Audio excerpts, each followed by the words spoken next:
D'un point de vue body, je trouve ça intéressant. Déjà, le premier point que tu as souligné sur le fait de manger un petit peu plus de calories, de sortir entre guillemets de Mmh. sa diète de base. Ouais. Maintenant, c'est à double tranchant. Parce que moi, pendant ma première prépa, j'avais beaucoup de refeeds. Ouais. Genre beaucoup. Et je trouvais ça même un petit peu trop facile. Mmh. Et je suis pas arrivé prêt.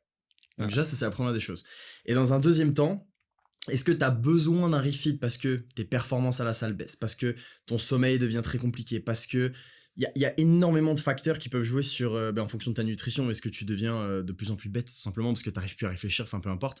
Mais ou est-ce que c'est juste pour entretenir un besoin de là, ça fait peut-être un mois et demi, 2 mois que j'ai pas, Mmh. entre guillemets, je me suis pas fait plaisir. Mmh. Est-ce que c'est pas ça en fait qui Mmh. tire? Mmh. Donc d'avoir une bonne communication avec ton coach, Mmh. mais moi je trouve que c'est utile, que ce soit d'un point de vue surtout entraînement, performance d'avoir un refeed placé par exemple sur 1 ou 2 jours et potentiellement avoir un point faible. Comme ça, tu reviens à la salle le lendemain, tu as entre guillemets un petit peu plus d'énergie. Psychologiquement aussi, ça t'aide un petit peu à passer certaines barrières. Mais voilà, pas tout le temps.